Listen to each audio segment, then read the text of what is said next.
الحمد لله نحمده ونستعينه ونستغفره ونعوذ بالله من شرور أنفسنا من يهده الله فلا مضل له ومن يضلل فلا هادي له وأشهد أن لا إله إلا الله وأشهد أن محمدا عبده ورسوله أما بعد فإن خير الحديث كتاب الله وخير الهدي هدي محمد صلى الله تعالى عليه وعلى آله وصحبه وسلم وشر الأمور محدثاتها وكل محدثة بدعة وكل بدعة ضلالة وكل ضلالة في النار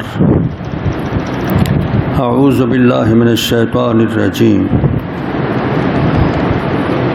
بسم الله الرحمن الرحيم وقرن في بيوتكن ولا تبرجن تبرج الجاهلية الأولى وأقمنا الصلاة وآتينا الزكاة وأطعنا الله ورسوله إنما يريد الله ليذهب عنكم الرجس أهل البيت ويطهركم تطهيرا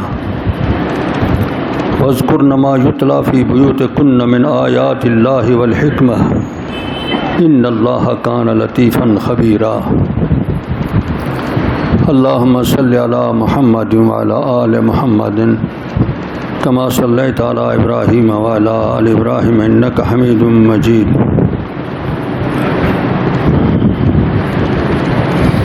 سورہ الاحزاب کی ان آیات مبارکہ میں اللہ رب کائنات نے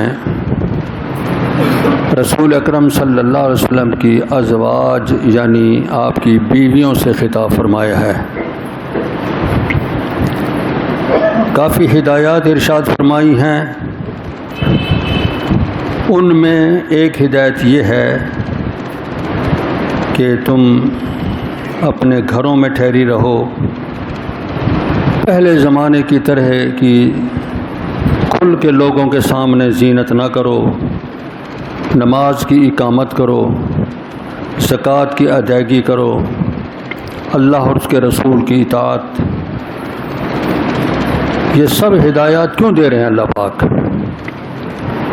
تشریعی ارادہ اللہ کا یہ ہے کہ اللہ اے اہل بیت تم سے آلودگی کو ختم کرنا چاہتا ہے. تم ان شرعی احکام پر عمل کرو جس کے نتیجے میں انسانی کوتاہیاں جو ہوتی ہیں وہ ختم ہو جائیں گی. وَيُطَهِّرَكُمْ تَطْهِيرًا، اور تمہیں پاک بنانا چاہتا ہے یہ ہدایات دے کے کہ ان ہدایات پہ عمل کرو تم پاک بن جاؤ گی. یہ ازواج مطہرات کے حوالے سے جب آیات نازل ہوئیں اس وقت رسول اکرم صلی اللہ علیہ وسلم سیدہ ام سلمہ کے گھر تشریف فرما تھے. آپ صلی اللہ علیہ وسلم نے سیدنا علی کو، سیدنا حسن حسین کو اور سیدہ فاطمہ کو بلایا اور ایک چادر ان کے اوپر ڈالی اور فرمایا اللہم ہؤلاء اہل بیتی فاذہب عنہم الرجس وطہرہم تطہیرا. اللہ یہ میرے اہل بیت ہیں، ان سے رجس کو ہٹا اور انہیں پاک بنا. سیدہ ام سلمہ فرمانے لگی یا رسول اللہ میں بھی آ جاؤں اس چادر میں؟ آپ نے فرمایا نہیں، تم اس سے بہتر پوزیشن میں ہو، انت علی خیر منہ، کہ آیت مبارکہ نازل ہی تمہارے لیے ہوئی ہے. ازواج مطہرات کے تذکرے کے بعد یہ پورا ذکر پیچھے آپ کی بیویوں کا ہے. اس کے بعد اللہ نے یہ آیت اتاری اور انہیں اہل بیت قرار دے کے ان کے لیے تطہیر کا حکم ارشاد فرمایا. یہ آیت تمہارے حوالے سے اتری ہے، میں دعا کے ذریعے ان کو شامل کرنا چاہتا ہوں. چنانچہ ہمارا یقین ہے کہ قرآن مقدس کی اس آیت کے تحت جس طرح آپ کی ساری بیویاں آیت تطہیر میں شامل ہیں، اسی طرح سیدنا علی، سیدنا فاطمہ، سیدنا حسن اور سیدنا حسین بھی اس میں شامل ہیں. اللہ کے رسول صلی اللہ علیہ وسلم کی دعا کی وجہ سے اور آپ کے ان کو اس میں شامل کرنے کی وجہ سے ان میں آپ کی پہلی بیوی سیدہ خدیجہ رضی اللہ تعالیٰ عنہ بھی شامل ہے، اگرچہ وہ اس وقت زندہ نہیں تھیں، پہلے وفات پا چکی ہیں آپ کی مکی زندگی میں۔ یہ مدنی آیت ہے، وہ بھی اہل بیت میں ہیں۔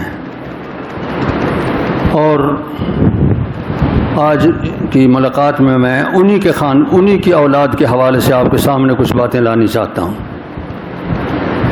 تاکہ ہمارے عقیدے کی درستی ہو۔ جس طرح تمام صحابہ کرام کے حوالے سے، تمام اس دور کے مومنین کے حوالے سے ہمارے دل صاف ہیں، اسی طرح رسول اکرم صلی اللہ علیہ وسلم کی ازواج یعنی آپ کی بیویوں کے حوالے سے، آپ کی نسل کے حوالے سے، آپ کی اولاد کے حوالے سے بھی ہمارے دل میں وہی محبت ہونی چاہیے، وہی الفت ہونی چاہیے جو صحابہ کرام کے حوالے سے ہے اور اس دور کے پورے معاشرے سے ہے، جس کا تقاضا رب کائنات نے قرآن مقدس میں ہم سے کیا ہے۔ ربنا اغفر لنا ولاخواننا الذین سبقونا بالایمان ولا تجعل فی قلوبنا غلا للذین آمنوا ربنا انک رؤوف رحیم۔ ہمارے سینے میں اس طبقے کے حوالے سے ذرا بھی کھوٹ نہیں ہونا چاہیے، تھوڑا سا بھی میل نہیں ہونا چاہیے، ورنہ ایمان خارج ہو جائے گا، ایمان نہیں رہے گا۔ کہ قرآن مقدس نے 4 طبقات کا تذکرہ کیا ہے ایک سورہ غالباً حشر میں۔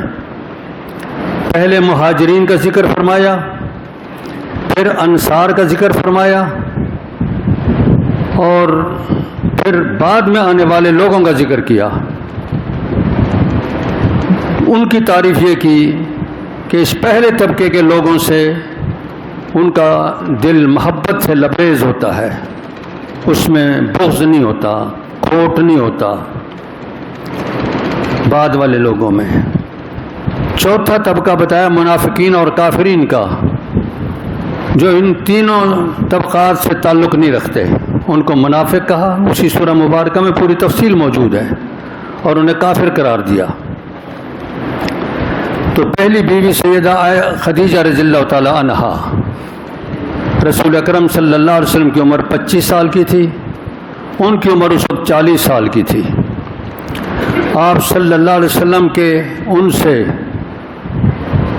2 بیٹے اور 4 بیٹیاں پیدا ہوئیں۔ پہلے بیٹے کا نام ہے قاسم، دوسرے بیٹے کا نام ہے عبداللہ۔ عبداللہ کا لقب ہے طیب طاہر۔ رحمت للعالمین کا مصنف لکھتا ہے کہ میری معلومات یہ ہیں کہ طیب لقب دیا تھا رسول اکرم حضرت خدیجہ رضی اللہ تعالیٰ عنہ نے، اور طاہر لقب دیا تھا رسول پاک صلی اللہ علیہ وسلم نے۔ سیدہ خدیجہ نے عبداللہ کو طیب کہا اور رسول پاک صلی اللہ علیہ وسلم نے اس کو طاہر کہا۔ ان 2 القاب سے وہ معروف ہیں۔ بیٹے 2 ہیں۔ تیسرا بیٹا حضرت ماریہ قبطیہ سے پیدا ہوا مدینہ میں، ان کا نام تھا ابراہیم۔ 3 بیٹے آپ کے، قاسم بڑا بیٹا جن کی نام سے آپ کی کنیت ہے ابو القاسم، اور ان سے چھوٹا بیٹا عبداللہ جن کا لقب ہے طیب طاہر، اور تیسرا بیٹا آپ کا ابراہیم ماریہ قبطیہ سے۔ ابراہیم رضی اللہ عنہ جس دن وفات پاتے ہیں، اتفاقاً اس دن سورج گرہن ہو گیا، مکمل سورج گرہن۔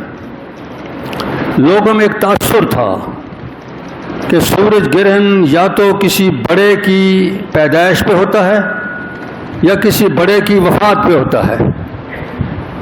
تو بات پھیلنے لگی کہ رسول اکرم صلی اللہ علیہ وسلم کے فرزند فوت ہو گئے ہیں، اس لیے سورج بے نور ہو گیا ہے۔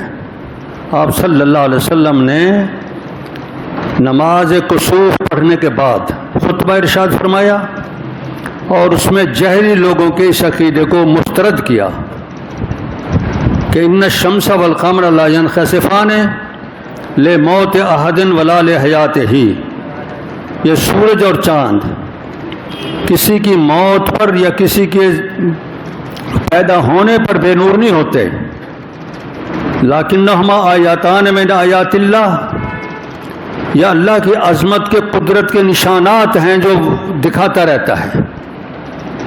یہ اللہ کی عظمت کے نشانات ہیں.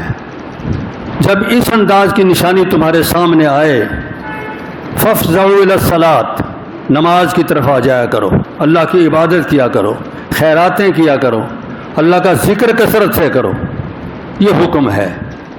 تو رسول اکرم صلی اللہ علیہ وسلم نے لوگوں کے عقیدے کو مسترد فرمایا. 4 بیٹیاں پیدا ہوئیں سیدہ خدیجہ رضی اللہ تعالیٰ عنہ کے بطن اطہر سے. بڑی بیٹی کا نام زینب، ان سے چھوٹی کا نام رقیہ، ان سے چھوٹی کا نام ام کلثوم، اور سب سے چھوٹی کا نام فاطمہ رضی اللہ عنہن. سیدہ زینب رضی اللہ تعالی عنہا کا نکاح سیدنا ابو العاص سے ہوا. یہ اعلان نبوت سے پہلے کی بات ہے. آپ صلی اللہ علیہ وسلم نے اعلان نبوت فرمایا تو سیدہ زینب نے ایمان قبول کر لیا. سیدنا ابو العباس نے اس وقت ایمان قبول نہ کیا. بدر کی جنگ میں اپنی برادری کے ساتھ آئے تھے اور گرفتار ہو گئے. ان کی طرف سے فدیہ پیش کیا گیا ایک ہار کی شکل میں. رسول اکرم صلی اللہ علیہ وسلم نے ہار دیکھا تو سیدہ خدیجہ یاد آ گئیں کہ یہ ان کا ہار تھا جو اپنی بیٹی کو جہیز میں دیا تھا زینب رضی اللہ تعالیٰ عنہا کو.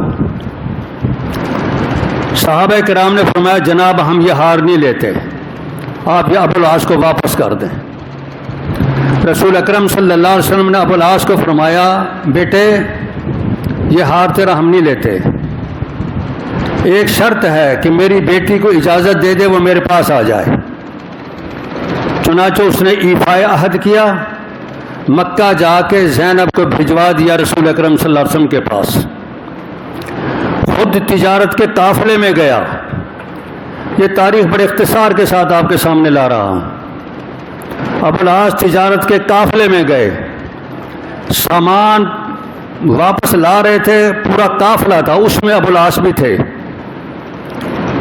تو ابو بصیر اور ابو جندل وغیرہ ان کے کچھ اور ساتھی بھی جو اکٹھے ہو گئے تھے راستے میں، انہوں نے وہ سارا سامان لوٹ لیا. یہ رحمت للعالمین تاریخ کی کتاب میں یہ ساری بات درج ہے. ابو العاص لوٹ لیا سامان اور وہ مدینے میں پہنچ گیا. ابو العاص اس وقت تک اسلام قبول نہ کر چکے تھے.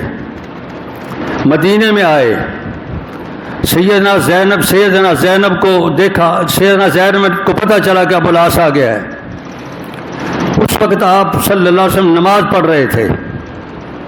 سیدنا زینب نے کھلے لفظوں میں اعلان کیا اجرتو ابو العاص، میں ابو العاص کو پناہ دیتی ہوں، کوئی اس کو تکلیف نہیں پہنچا سکتا. رسول اکرم صلی اللہ علیہ وسلم نماز سے فارغ ہوئے تو فرمایا کوئی آواز سنی ہے تم لوگوں نے؟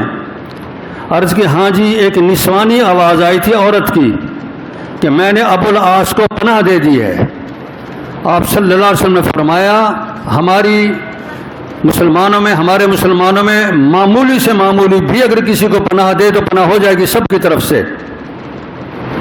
یہ ہماری بیٹی ہے، اس نے پناہ دی ہے تو ابو العاص کو پناہ ہے. ابو العاص حاضر ہوا، عرض کی کہ میں وہ تجارت کا سامان واپس لینے آیا ہوں، برائے مہربانی وہ سامان ہمارا واپس کر دیں. آپ صلی اللہ علیہ وسلم نے خطبہ ارشاد فرمایا کہ بھائیو یہ سامان لینے آیا ہے، تمہاری کیا رائے ہے؟ سب نے کہا جی آپ کا قرابت دار ہے، ہم سارا سامان واپس کرتے ہیں. چنانچہ سارا سامان ان کے حوالے کیا. وہ سامان مکے میں لے گئے، جن لوگوں کا سامان تھا ان کو پہنچا دیا. جب اس نے اعلان کیا کہ کسی کا کوئی سامان رہتا ہو تو میں دیتا ہوں، سب نے کہا کہ ہمارا سامان واپس مل گیا ہے.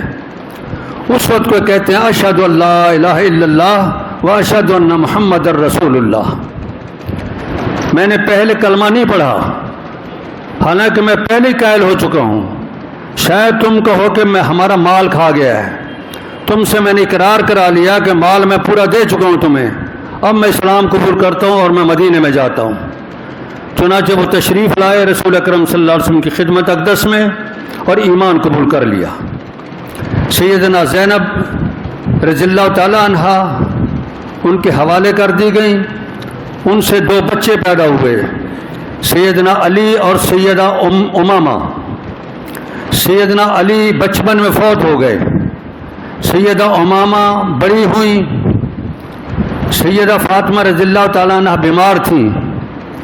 جب انہوں نے دیکھا کہ میری وفات ہونے کو ہے تو سیدنا علی کو بلایا اور عرض کی کہ میرے بعد تم اگر نکاح کرنا چاہتے ہو تو میری بھانجی ہے، بہن کی بیٹی زینب کی بیٹی امامہ، اس سے نکاح کر لینا۔ چنانچہ سیدنا علی نے ان سے نکاح کیا اور سیدنا علی کی ان سے اولاد پیدا ہوئی، سیدہ امامہ رضی اللہ تعالیٰ عنہا، سیدنا زینب کی بیٹی۔ آگے پھر ان کی کچھ مدت کے بعد نسل ختم ہو گئی، وہ آگے نسل نہیں چل سکی۔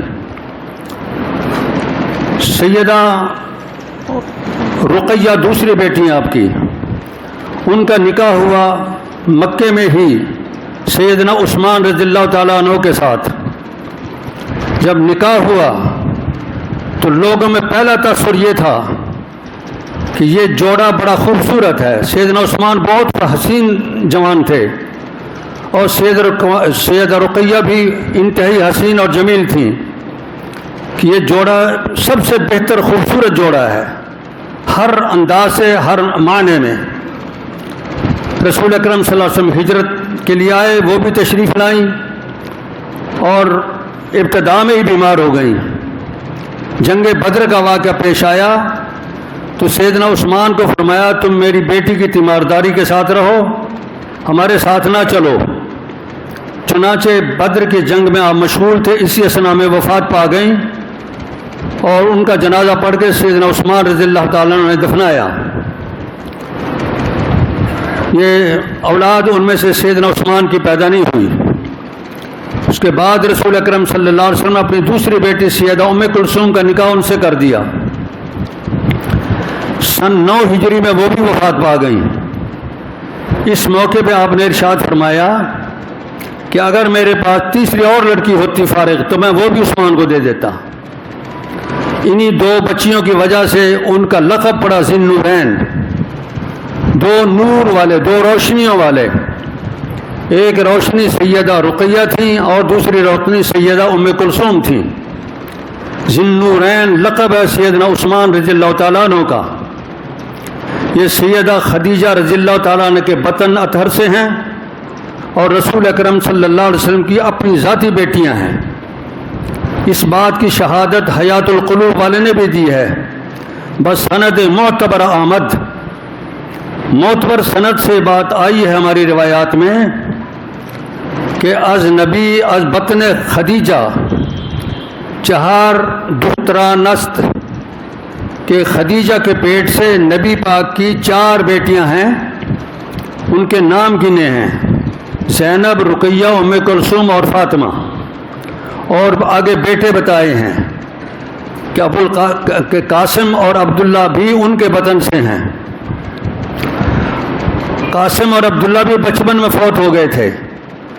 آپ صلی اللہ علیہ وسلم نے فرمایا اگر یہ زندہ رہتے تو یہ نبی ہوتے، چونکہ آپ کے بعد سلسلہ نبوت ختم تھا اس لیے اللہ پاک نے ان کو زندہ نہ رکھا۔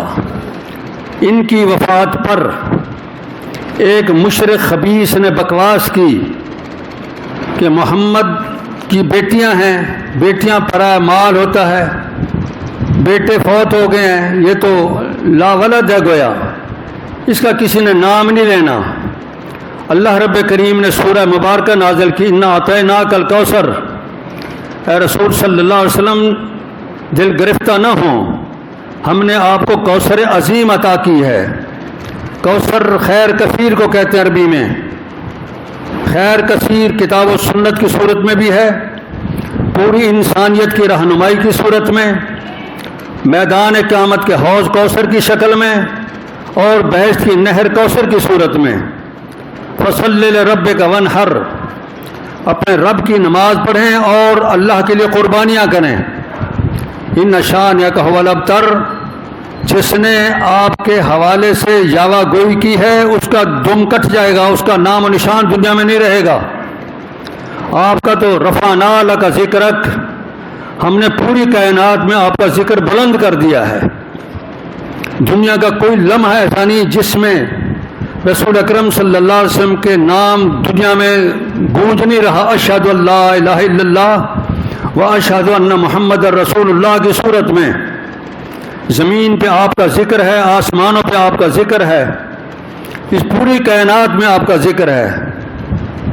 رفعنا لک ذکرک، اللہ خود فرماتے ہیں کہ ہم نے آپ کا ذکر بلند کر دیا۔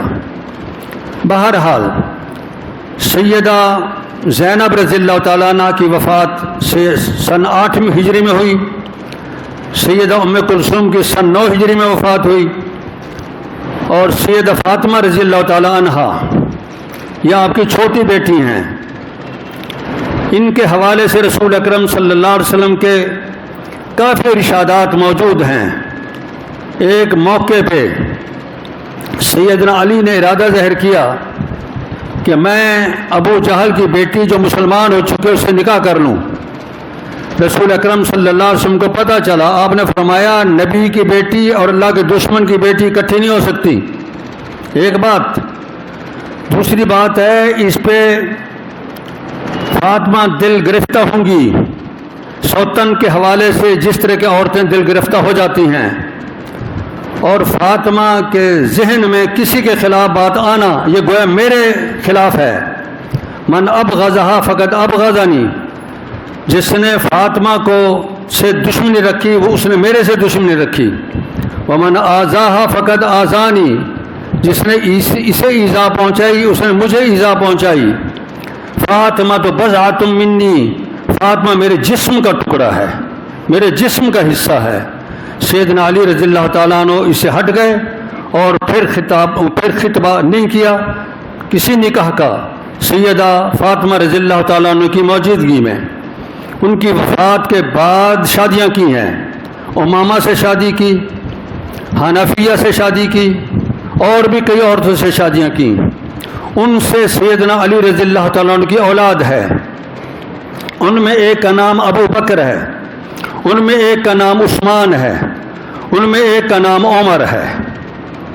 ابو بکر اور عثمان یہ دونوں میدان طف کربلا میں شہید ہوئے ہیں سیدنا حسین رضی اللہ تعالیٰ عنہ کے ساتھ۔ آپ کے علم میں آنا ہونا چاہیے، یہ سیدنا علی کے فرزند سیدنا حسین کے رضی اللہ تعالیٰ عنہ کے پدری بھائی سیدنا ابو بکر سیدنا عثمان یہ شہید ہوئے ہیں سیدنا علی رضی اللہ تعالیٰ عنہ کے ساتھ میدان طف میں، کربلا والی جگہ میں۔ اور سیدنا عمر یہ کچھ مدت تک بعد میں زندہ رہے ہیں، ان کی نسل دنیا میں موجود ہے۔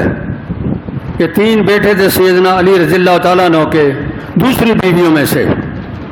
سیدہ فاطمہ رضی اللہ تعالیٰ عنہ سے پہلے بیٹے حسن پیدا ہوئے۔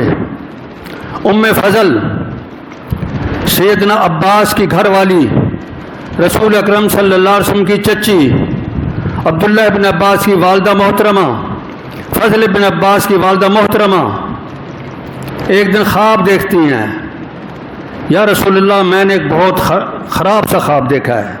فرمایا کیا؟ میں نے خواب دیکھا کہ آپ کے جسم کا ٹکڑا کاٹا گیا ہے اور میری جھولی میں ڈال دیا گیا ہے۔ آپ کے جسم تر کا ٹکڑا کاٹا گیا ہے اور میری جھولی میں ڈال دیا گیا ہے۔ آپ نے فرمایا فاطمہ امید سے ہے ان کو بیٹا پیدا ہوگا، وہ بیٹا تو کھلائے گی اپنی جھولی میں رکھے گی۔ اس خواب کا مقصد یہی ہے، یہ خواب خراب نہیں ہے، یہ اچھا خواب ہے۔ سیدنا حسن رضی اللہ تعالیٰ عنہ پیدا ہوئے۔ ایک دن سید کائنات صلی اللہ علیہ وسلم سیدنا حسن کو اپنے کندھے پہ لے کے باہر نکلے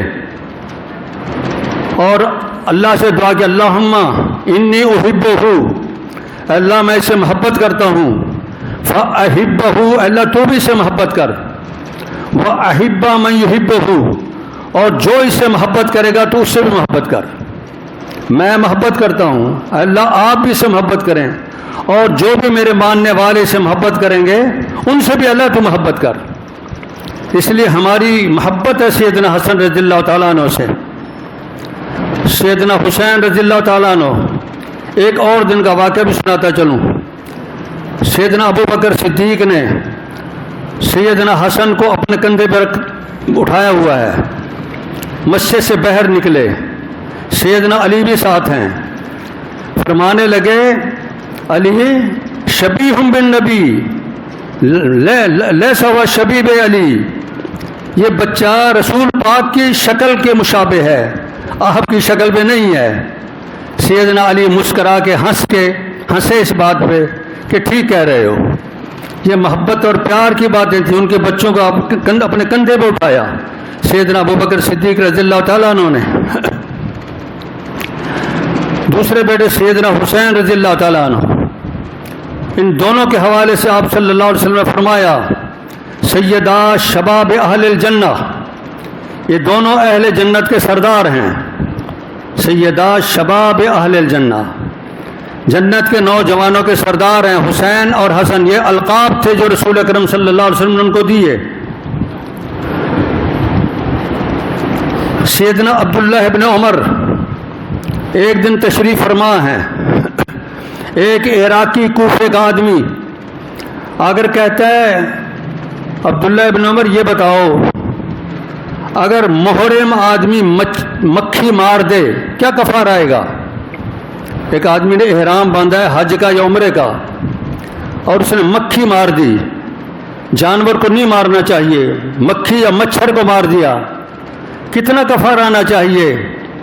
سیدنا عبداللہ ابن عمر فرماتے ہیں افسوس ہے تم لوگوں پہ، ان عراقیوں پہ افسوس ہے، انہوں نے اللہ کے نبی کے بیٹے کو قتل کر دیا، مکھی کے مسئلے اور مچھر کے مسئلے پوچھتے ہیں۔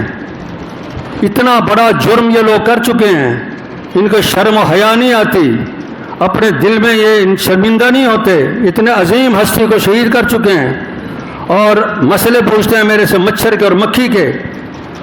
تاڑ کے اس کو لاجواب کر دیا، اور سیدنا عبداللہ ابن عمر نے اظہار کیا کہ یہ بدبخت لوگ ہیں جنہوں نے سیدنا حسین رضی اللہ تعالیٰ عنہ کو شہید کیا اور سیدنا حسن رضی اللہ تعالیٰ عنہ کو شہید کیا، دونوں کو کوفے والوں نے شہید کیا تھا۔ ایک کو زہر دی تھی سیدنا حسن کو، اور سیدنا حسین کو وادی طف میں میدان کربلا میں شہید کیا تھا۔ سیدنا عمر رضی اللہ تعالیٰ عنہ انہوں نے وظیفہ مقرر کیا تھا سیدنا حسن اور سیدنا حسین کے لیے 5000 کا، اپنے بیٹے کا وظیفہ کم رکھا۔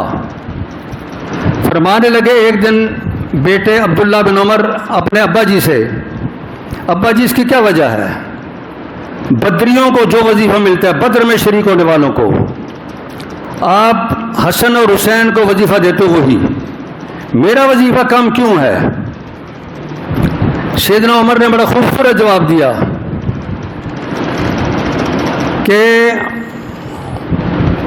ان کا مقام اور تیرا مقام میں فرق ہے، ان جیسا جد تیرے پاس ہے، ان کی سی ماں تیری ماں ہے، تو کس بات میں تو مقابلہ کرے گا؟ ان کے نانا جس جیسا تیرا نانا نہیں ہے، ان کی ماں کے مقام کی تیری ماں نہیں ہے، تو اس لیے ان کے درجے میں نہیں آ سکتا، تیرا وظیفہ کم رہے گا۔ وہ لوگ استحقاق کو دیکھتے تھے نہ کہ اپنی قرابت داری کو، حالانکہ اپنے قرابت داری کو دیتے، بہانہ بنا لیتے کہ میں دوسرے کے بچوں کو بھی دے رہا ہوں، اتنا وظیفہ عبداللہ کو بھی دوں گا، نہیں کیا انہوں نے ایسا۔ سیدنا عمر رضی اللہ تعالیٰ عنہ کو جواب دے دیا کہ ایسا نہیں ہوگا۔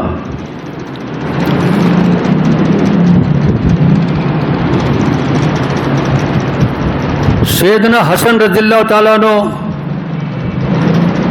کے 12 بیٹے تھے، بعض زیادہ بھی بتاتے ہیں، ان میں ایک بیٹے کا نام ابو بکر ہے، ایک بیٹے کا نام عمر بھی ہے، سیدنا حسن کے فرزندان میں۔ یہ نام رکھنا اپنے بیٹوں کے حوالے سے سیدنا ابو بکر اور سیدنا عمر کے نام پر، یہ کس بات کی نشاندہی کرتا ہے؟ اس بات کی کہ ان کو ان سے پیار تھا اور محبت تھا، اپنے بچوں کے نام وہ ایسے ہی رکھتے تھے۔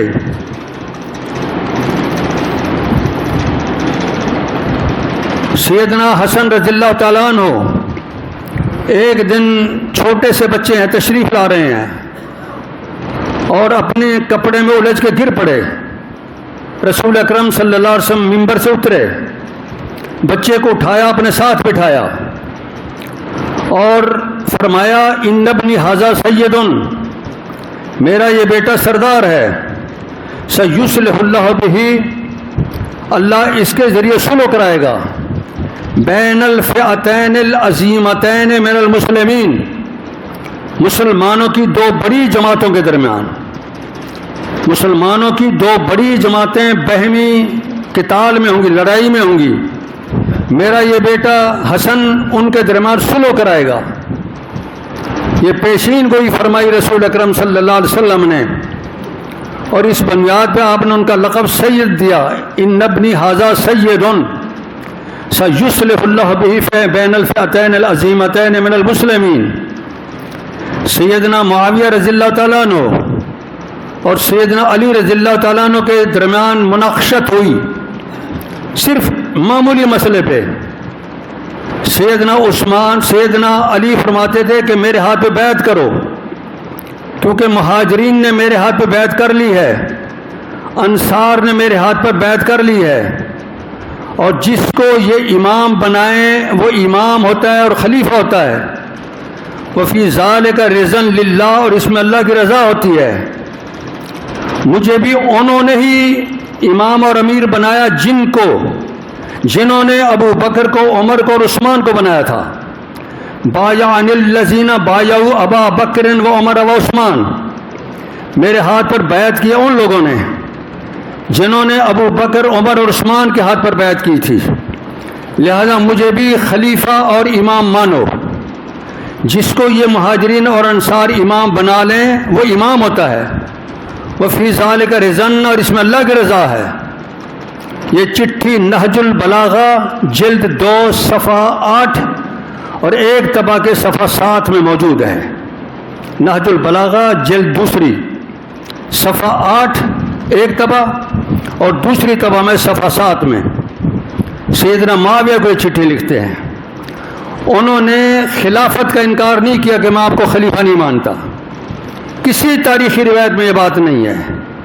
سیدنا معاویہ رضی اللہ عنہ کا مطالبہ یہ تھا کہ سیدنا عثمان کے قاتلین نے سیدنا عثمان کو قتل کیا ہے، ان سے بدلہ لیا جائے، ہم پھر بیعت کریں گے. سیدنا عثمان فرماتے تھے کہ پہلے بیعت کر لو پھر ان پہ ہاتھ ڈالیں گے. اتنا سے اختلاف تھا. اس اختلاف کا نزاع چل رہا تھا کہ انہی باغیوں نے جو حضرت عثمان کے قاتلین تھے اور فوجوں میں گھسے ہوئے تھے، انہوں نے شورش کر کے باہمی لڑائی کرا دی، جس کے بعد کچھ نقصان ہوا مسلمانوں کا، دونوں فریقوں کا. اور پھر مصالحت یہ ہوئی سیدنا ابو موسیٰ اشعری، سیدنا عمرو بن العاص کے ذریعے کہ اب دونوں فریق اپنے اپنے علاقے میں چلے جائیں. بعد میں مکالمہ ہوگا، سفارتیں ایک دوسرے کے پاس جائیں گی اور معاملہ طے کیا جائے گا. چنانچہ سیدنا علی کوفے میں چلے گئے اور سیدنا معاویہ شام میں چلے گئے. اسی اثناء میں خارجیوں نے حملہ کیا سیدنا علی رضی اللہ تعالیٰ عنہ پہ اور ان کو شہید کر دیا. سیدنا حسن سے مکالمہ ہوا سیدنا معاویہ کا، اس مکالمے کے نتیجے میں صلح ہو گئی اور اللہ کے رسول صلی اللہ علیہ وسلم کی وہ پیشین گوئی پوری ہوئی.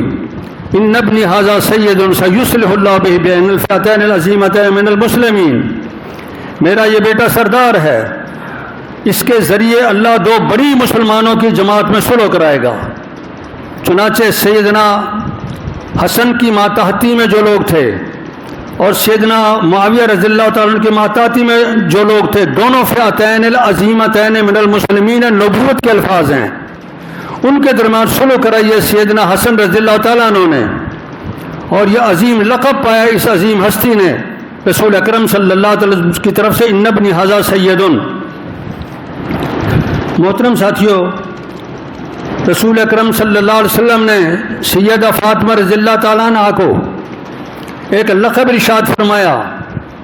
اما عائشہ فرماتی ہیں کہ آپ کا آخری وقت ہے، سیدنا فاطمہ تشریف لائیں، آپ نے ان کو اپنی طرف بلایا، قریب ہوئی، ان کے کان میں ایک بات کہی، سیدہ فاطمہ رونے لگ گئیں، آنکھوں سے آنسو آنے لگ گئے۔ آپ نے فرمایا پھر بات سن، پھر بات سنی، پھر مسکرا پڑی، ہنس پڑی۔ سیدہ عائشہ رضی اللہ تعالیٰ پریشان کہ ابھی ہنسی ابھی روئی، بات کیا ہے؟ آپ صلی اللہ علیہ وسلم کی وفات کے بعد انہوں نے فرمایا کہ مجھے رسول اکرم صلی اللہ علیہ وسلم نے بتا دیا تھا کہ میں اب وفات پانے والا ہوں، میرا وقت یہ دنیا میں اخیری ہے، میں اللہ کے پاس چلا جاؤں گا۔ اس پر مجھے رونا آ گیا کہ آپ سے جدائی ہو گئی، کس طرح ہم گزارا کریں گے آپ کے بغیر، کس طرح ہم اس دنیا میں رہیں گے؟ میں پریشان ہو گئی اور میری آنکھوں میں آنسو آ گئے، میں رونے لگ گئی۔ آپ صلی اللہ علیہ وسلم مجھے قریب کیا۔ اب دو الفاظ ہیں حدیث میں، ایک تو آپ نے ان کو فرمایا کہ بیٹی میرے خاندان میں سب سے پہلے تو میرے پاس آئے گی، اس لیے پریشان نہ ہو، زیادہ وقت جدائی کا نہیں رہے گا، سب سے پہلے تو نے میرے پاس آنا ہے۔ دوسری بات فرمائی اما ترضینا، تو راضی نہیں ہوتی کہ انت سیدۃ النساء العالمین، اس کائنات میں دنیا میں جتنے انسان ہیں انبیاء کے علاوہ سب کی سردار تو ہے، سیدۃ النساء العالمین، عالمین کی، جہان والوں کی عورتیں، ان سب عورتوں کی سردار سیادت تیری ہے۔ یہ لقب دیا ہے اللہ کے رسول صلی اللہ علیہ وسلم نے ان کو۔ بیٹوں کو لقب ہے سیدہ شباب اہل الجنہ، اور اماں کو لقب ہے سیدۃ النساء اہل الجنہ۔ یہ ہمارا ایمان ہے اور ہمارے ایمان کا تقاضا یہی ہے۔ اس کے ساتھ ساتھ ہم یہ بھی جانتے ہیں کہ ان سے پہلے صحابہ کرام کی پوری جماعت جو بدر میں شریک تھے، جو حدیبیہ میں شریک تھے، جو فتح مکہ میں شریک تھے، جو احد میں شریک تھے، ہزاروں کی تعداد میں، اور پھر اذا جاء نصر اللہ والفتح ورأیت الناس يدخلون فی دین اللہ افواجا، اللہ کہتا ہے جب مکہ فتح ہو جائے گا آپ دیکھیں گے کہ اللہ کے دین میں گروہ در گروہ آ رہے ہیں لوگ، تو وہ گروہ در گروہ آئے، سب کے سب اسلام میں ہیں، مسلمان ہیں، پختہ ایمان والے ہیں، ان کے حوالے سے دل میں بغض رکھنا، ان کو برا بھلا کہنا، یہ بے ایمانی ہے اور دائرہ اسلام سے خارج ہونا ہے۔ اللہ رب کریم ہمیں ان سب پاک بازوں کی محبت پہ زندہ رکھے اور ان کی محبت پہ ہی ہماری موت آئے۔ وآخر دعوایا ان الحمد للہ رب العالمین۔ الحمد للہ نحمده ونستعینه ونستغفره ونعوذ باللہ من شرور انفسنا من يهده الله فلا مضل له ومن يضلل فلا هادي له واشهد ان لا اله الا الله واشهد ان محمدا عبده ورسوله اما بعد فان خير الحديث كتاب الله وخير الهدي هدي محمد صلى الله تعالى عليه وعلى آله وصحبه وسلم وشر الامور محدثاتها وكل محدثة بدعة وكل بدعة ضلالة وكل ضلالة في النار۔ محترم ساتھیو، 11 محرم کو انشاءاللہ اسی مقام پہ فلسفہ شہادت کے حوالے سے ایک جلسہ منعقد ہو رہا ہے، جس میں جید علماء کرام پاکستان سے تشریف لا رہے ہیں۔ ان میں بالخصوص مولانا عبد الباسط صاحب جو پہلے مسجد النبوی میں مدرس رہے ہیں، اب اسلام آباد میں تشریف فرما ہیں، وہ بھی انشاءاللہ تشریف لائیں گے، انہوں نے وعدہ کر لیا ہے، آپ ان کا خطاب سنیں گے۔ اور شہادت کے حوالے سے، اہل بیت مطہرات کے حوالے سے، صحابہ کرام کے حوالے سے جو قرآن و حدیث میں بیانات ہیں، انشاءاللہ آپ ان کو سنیں گے اور اپنا ایمان تازہ کریں گے۔ ایک افسوسناک خبر آپ کو یہ بھی دے رہے ہیں کہ آج صبح 3 بجے ہمارے ساتھی جو اللہ کے دین پھیلانے میں ہمارے معاون تھے اور مدرسے میں اہم تبلیغی اور تدریسی فریضہ سر انجام دیتے رہے. کچھ دن سے بیماری کی وجہ سے موقوف ہو گیا تھا ان کا سلسلہ. ہمارے برادر محترم مولانا اللہ یار رحمہ اللہ کے داماد حافظ اسماعیل صاحب وفات پا گئے ہیں. ان کا نماز جنازہ انشاءاللہ 6 بجے گلستان عائشہ عیدگاہ الحدیث میں ادا کیا جائے گا. آپ ساتھی جو پہنچ سکتے ہیں ضرور پہنچنے کی کوشش کریں. اللہ رب کریم ان کی مغفرت فرمائے، ان کے درجات بلند کرے اور ہم سب کو اچھے اعمال کرنے کی توفیق عطا کرے. اعوذ باللہ من الشیطان الرجیم. ان اللہ وملائکتہ یصلون علی النبی یا ایھا الذین آمنوا صلوا علیہ وسلموا تسلیما. اللہم صل علی محمد وعلی آل محمد کما صلیت علی ابراہیم وعلی آل ابراہیم انک حمید مجید. اللہم بارک علی محمد وعلی آل محمد کما بارکت علی ابراہیم وعلی آل ابراہیم انک حمید مجید.